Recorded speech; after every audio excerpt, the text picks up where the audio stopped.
Welcome और dear student. आज हम मेट्रोलॉजी एंड मेजरिंग इंस्ट्रूमेंट का limit fit and tolerance chapter start करने जा रहे हैं। लिमिट फिट टॉलरेंस चैप्टर जो है आपका मोस्ट इम्पोर्टेंट चैप्टर में से एक है।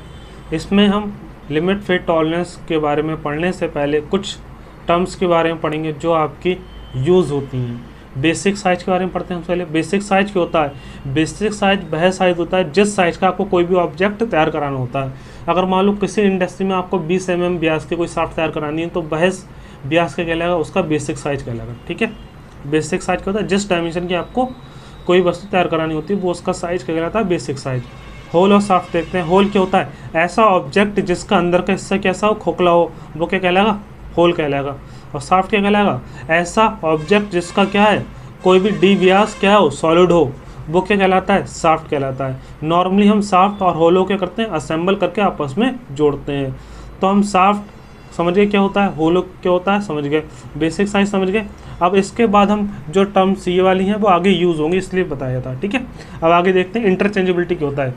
इंटरचेंजेबिलिटी की अगर बात करें, इसकी नॉर्मल डेफिनेशन क्या है, the ability to select components for assembly at random and fit them together within proper tolerance।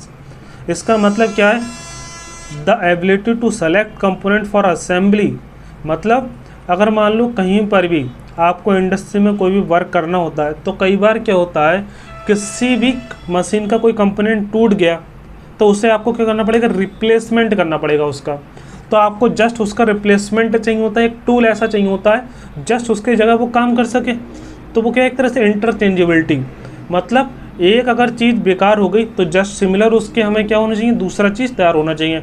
या फिर हम कह सकते हैं किसी इंडस्ट्री में कोई ऑब्जेक्ट बनाते हैं हम, तो एक ऑब्जेक्ट के जस्ट सिमिलर दूसरा ऑब्जेक्ट होना चाहिए। इसका मतलब एक की जगह पर दूसरा स्थान ले सके। मतलब आपने 10 टूल बनाए तो 10 टूल की में क्या हुआ, एक रैंडमली आपने टूल उठाया, जस्ट सिमिलर ही उसके सिमिलर ही क्या होगा, अलग जो और अदर टूल होंगे वो भी क्या होंगे, जस्ट उसके सिमिलर ही होंगे। तो ये प्रोसेस क्या कहलाता है, इंटरचेंजेबिलिटी कहलाता है।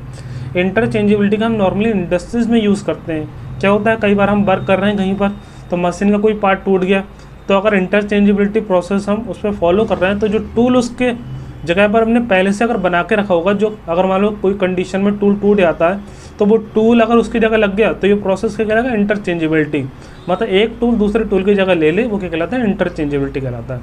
अगर मान लो the ability to select component for assembly, मान लो असेंबली के लिए कोई कंपोनेंट हमने क्या करा, रैंडमली उठा लिया और वो क्या करा, वो क्या हुआ, उसकी जगह तुरंत फिट हो गया, तो वो क्या कहलाता है, इंटरचेंजेबिलिटी कहलाता है। ठीक है, उसकी ये एबिलिटी इंटरचेंजेबिलिटी कहलाती है।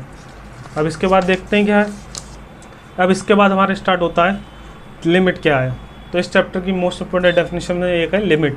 लिमिट की बात करें, अगर मान लो आपको कोई इंडस्ट्री में ऑब्जेक्ट बनाने को दिया जाए, मान लो आपको एक शाफ्ट दी जा रही है, आपसे कहा गया 20 mm की एक शाफ्ट बनाई है, मतलब 20 mm व्यास की एक शाफ्ट बनाई है।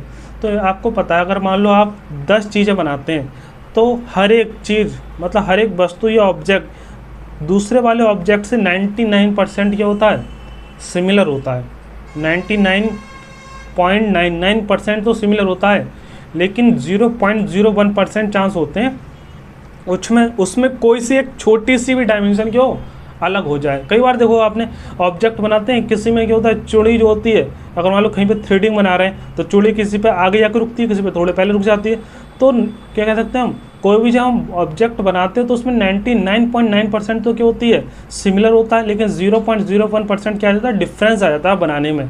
तो अगर मान लो आपको कोई ऑर्डर दिया जाए 20 mm व्यास की शाफ्ट का बनाने के लिए, मतलब 20 mm व्यास की एक शाफ्ट को बनाने का ऑर्डर दिया जाए, तो आप क्या करेंगे, 20 mm व्यास की अगर मान लो 100 शाफ्ट दी गई हैं, उन्होंने कहा हमें 100 शाफ्ट चाहिए जिसका व्यास कितना हो, 20 mm। तो आप 20 mm की 20 mm सब शाफ्ट बना लेंगे, नहीं, ऐसा पॉसिबल नहीं है।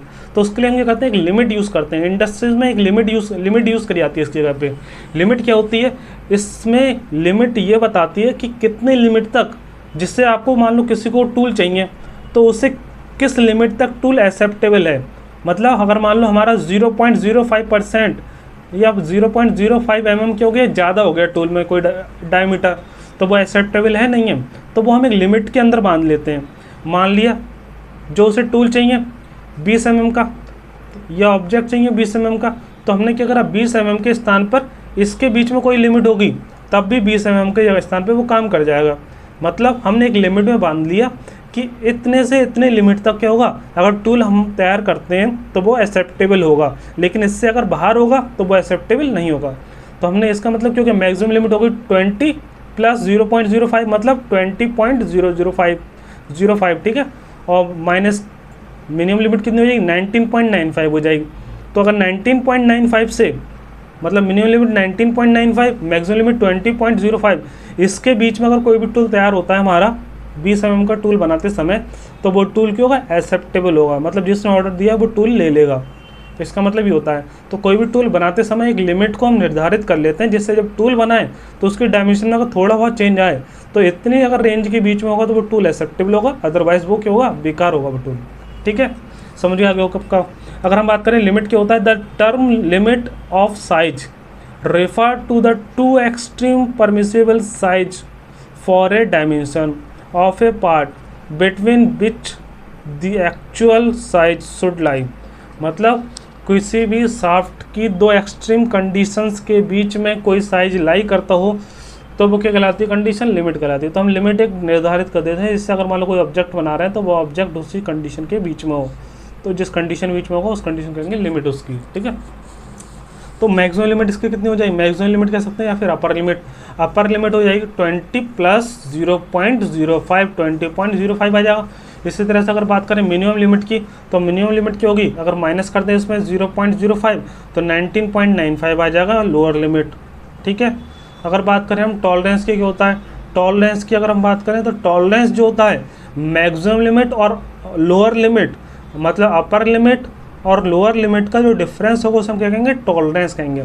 तो किसी भी वस्तु की टॉलरेंस की अगर हम बात करें तो क्या होता है टॉलरेंस, किसी भी वस्तु का मैक्सिमम लिमिट तथा मिनिमम लिमिट के बीच का जो डिफरेंस होता है उसी को क्या कहते हैं, हम टॉलरेंस कहते हैं। तो यहाँ डिफरेंस कितना आ जाएगा, 20.05 मैक्सिमम लिमिट है, मिनिमम लिमिट है 19.95, डिफरेंस आ जाएगा 0.10। तो इसका टॉलरेंस कितना हो गया, 0.10। अगर हम बात करें टॉलरेंस जो होती है दो तरह की होती हैं। टॉलरेंस कौन कौन सी होती है, एक होती है यूनिलेटरल टॉलरेंस, ठीक है, एक होती है बाइलेटरल। तो टॉलरेंस की अगर हम बात करें दो कैटेगरी में डिवाइड कर दिया है यूनिलेटरल टॉलरेंस। अब यूनिलेटरल टॉलरेंस क्या है, टॉलरेंस क्या है, मैक्सिमम लिमिट और मिनिमम लिमिट का डिफरेंस जो होता है वो होता है टॉलरेंस। ठीक है, अब देखते हैं यूनिलेटरल टॉलरेंस क्या होता है, इन विच ओनली लोअर और only upper limit from the normal size is allowed. मतलब क्या है, यूनिलेटरल टॉलरेंस वह टॉलरेंस होती है जहाँ पर यूनि का मतलब समझता है सिर्फ एक, मतलब इसका मतलब क्या होता है, सिर्फ एक तरफ। मतलब अगर मान लो किसी भी शाफ्ट का जो लिमिट दिया था हमने, कितना दिया था 20 से प्लस हो जाए 0.05 या फिर माइनस हो जाए 0.05। इसमें यूनिलेटरल टॉलरेंस का मतलब है अगर मान लो या फिर पॉजिटिव वाली लिमिट ले लो आप या फिर निगेटिव वाली, मतलब या फिर अपर लिमिट लो या फिर लोअर लिमिट लो, दोनों लिमिट ना लेके चलें हम। मतलब किसी भी शाफ्ट का अगर साइज कितना है 20 mm, 20 mm से सिर्फ ऊपर की लिमिट को लेके चलें या फिर नीचे की लिमिट को लेके चलें, तो ये जो डिफरेंस होता है वो क्या कहलाता है, यूनिलेटरल टॉलरेंस। मतलब उसकी जो साइज है 20 mm था, उसका हम अगर मैक्सिमम लिमिट ले लें तो 20.05, तो इसका जो टॉलरेंस होगा वो कहलाएगा यूनिलेटरल टॉलरेंस। तो यूनिलेटरल टॉलरेंस में या फिर मैक्सिमम लिमिट लेते हैं या फिर मिनिमम लिमिट, ठीक है, with respect to normal size. ठीक, बाइलेटरल टॉलरेंस तो इसके नाम से क्लियर है, जहाँ हम क्या करें मैक्सिमम और मिनिमम दोनों लिमिट के लेके चलें और इन दोनों का जो डिफरेंस आता है वही क्या कहलाता है, हमारा बाइलेटरल टॉलरेंस कहलाता है। तो bilateral tolerance is a type of tolerance in which both upper and lower limit from the basic size is allowed. मतलब किसी भी बाइलेटरल टॉलरेंस में आपके मैक्सिमम और मिनिमम लिमिट दोनों ली जाती हैं with respect to basic size. ठीक है।